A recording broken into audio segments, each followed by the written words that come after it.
Hi, it's Ray from Pro Shaper Workshop in Charlton, Massachusetts. Today we're going to do a little bit something different. Got a piece of 050 3003 aluminum, half hard. We haven't annealed it or anything. Got it on my big giant beater bag. We're going to hit it with this ball peen hammer. We're just going to see the malleability of that aluminum. Very similar with the steel too, but we'll just try the aluminum today. And what I'm going to do is I'm going to hit it here, and I'm going to hit it here, and here I'm going to hit it until it fractures. So you can see how far the aluminum can be stretched. It can, if I'm doing it in one spot, it's going to only go so far, but if I spread it out, it'll go a lot more. But I'm just going to do it in that one spot. So let's see how many hammer blows it takes. Now, this is a pretty good heavy hammer. I don't know how many pounds it is, but it's pretty good size, hefty ball peen.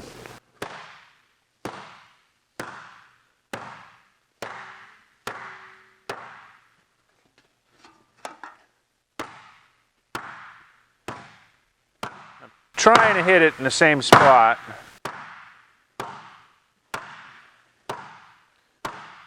When we do our welding tests, we hit it about that hard before it starts to fracture. If it doesn't fracture on the weld, it'll fracture to the side of the weld. But this just show you the inherent strength of the metal.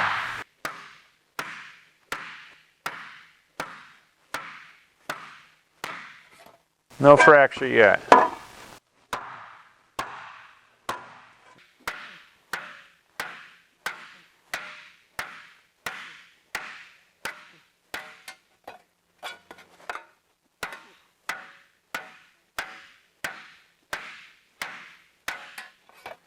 No fracture yet.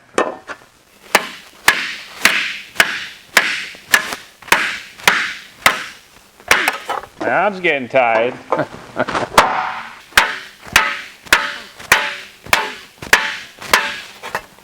No fracture yet.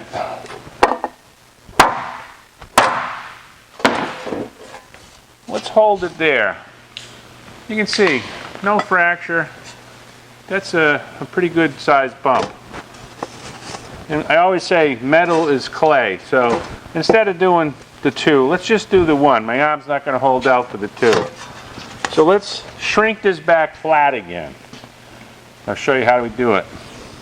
We're going to move over to a flat table, and we're going to shrink that down. All right, we moved over to the nice 3/4 thick welding table here, nice and flat. I've got one of my mallets we make.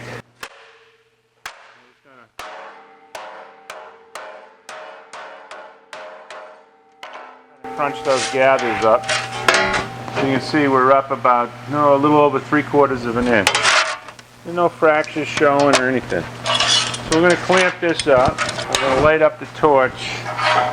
We'll get this warmed up. And we'll shrink that right back down. All right, we got a acetylene torch, nice little Miko, beautiful little torch. We'll light that up. Little neutral flame, doesn't matter that much as long as we get a lot of heat here. And I got my trusty snap-on hammer. I bought this in like 1966 when I was working at my grandfather's. I use this probably 80% of the time if I'm using a body hammer. I love this hammer. I think my snap-on payments are finally done.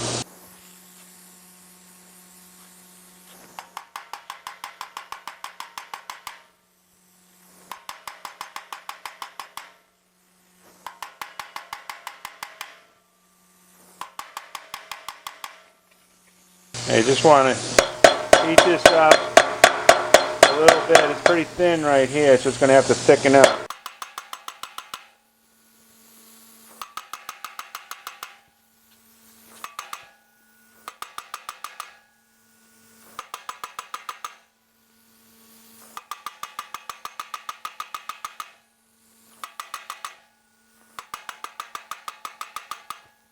We got those little pockets developing. We might have to hammer those out.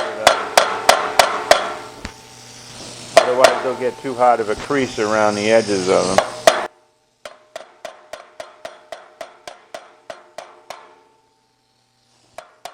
So I'm going to get a dolly just to smooth out those pockets. Alright, I got my dolly, just a planishing hammer dolly. I got another machine tool holder here. Heat that up a little bit. And we'll flatten.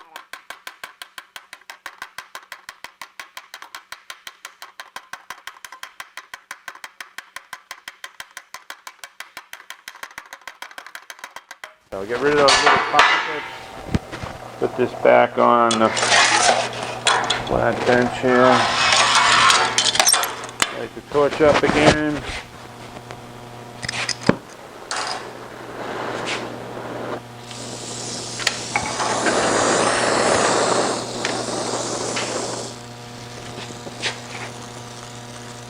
Excited a little bit with the heat.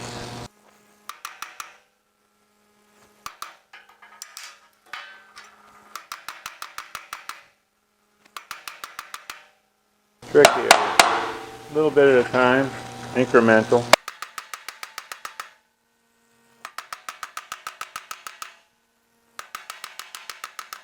This actually right here is what you would do if you were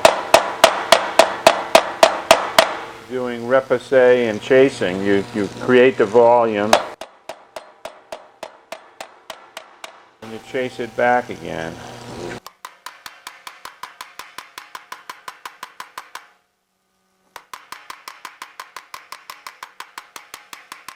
It's like a demon's face. There's the two eyes and a mouth.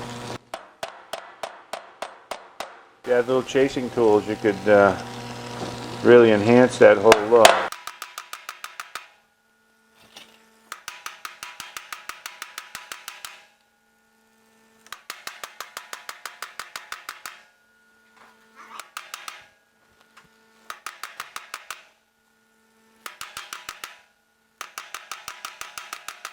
You just want to take this slow and easy.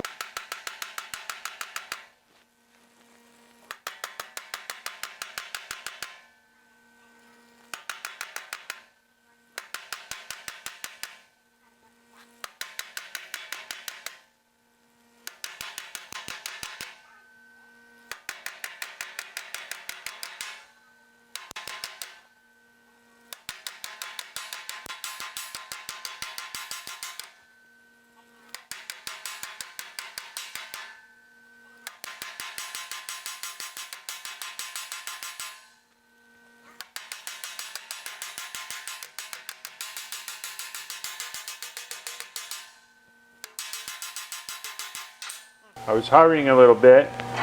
I've got a few little pockets in there. If I had taken my time, those pockets would be not there.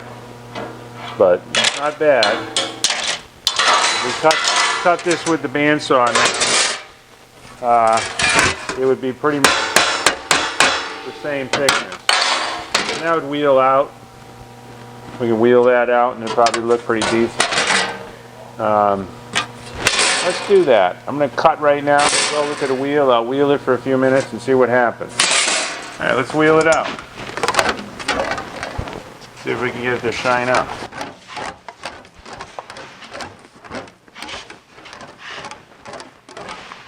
Let's make a little pump there.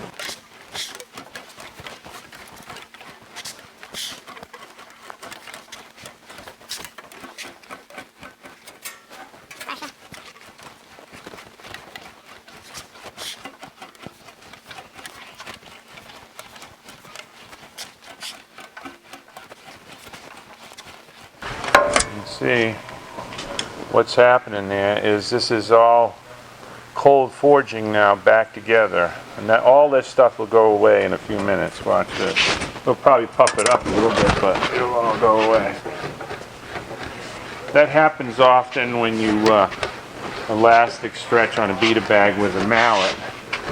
You'll get these little stretch scars. As long as you don't go too far, then you just wheel it out.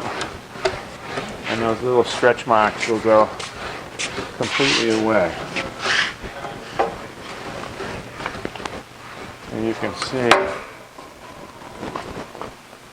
they're just getting smaller and smaller. And they wouldn't even be this pronounced had I taken my time knocking those down. Those are the residue from those little pockets.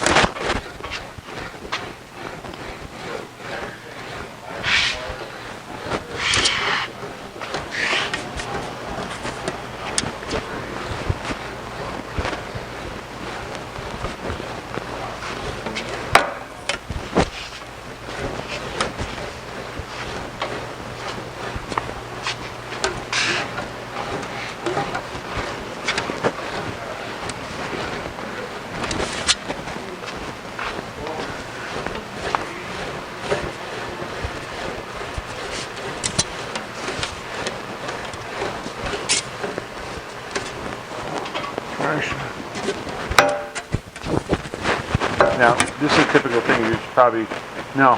When you want to get into the wheel, a lot of people have the quick releases. I don't use them.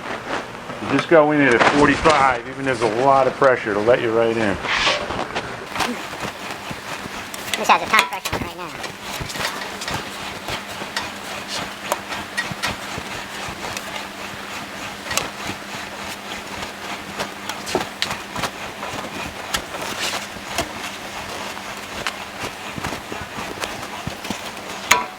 Alright, so just about gone. There's one little resistant one there. And the back side looks like that. That just shows you the malleability of the metal. Metal is clay.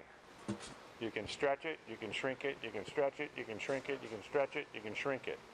What you have to know is the limits of the metal. If you go stretch too much at once, it'll break. It'll have stretch marks and all that. This I could have avoided. I got two little dimples here still. I could have avoided those had I just taken a little more time in those first dimples and hammered them out if they appeared. Sometimes they do, sometimes they don't. Now we could cut this in half with the bandsaw and we'll mic this up and see what it looks at, measures out at. Alright, so we're going to cut it up with the bandsaw. Got a wood bandsaw, cuts aluminum just like wood.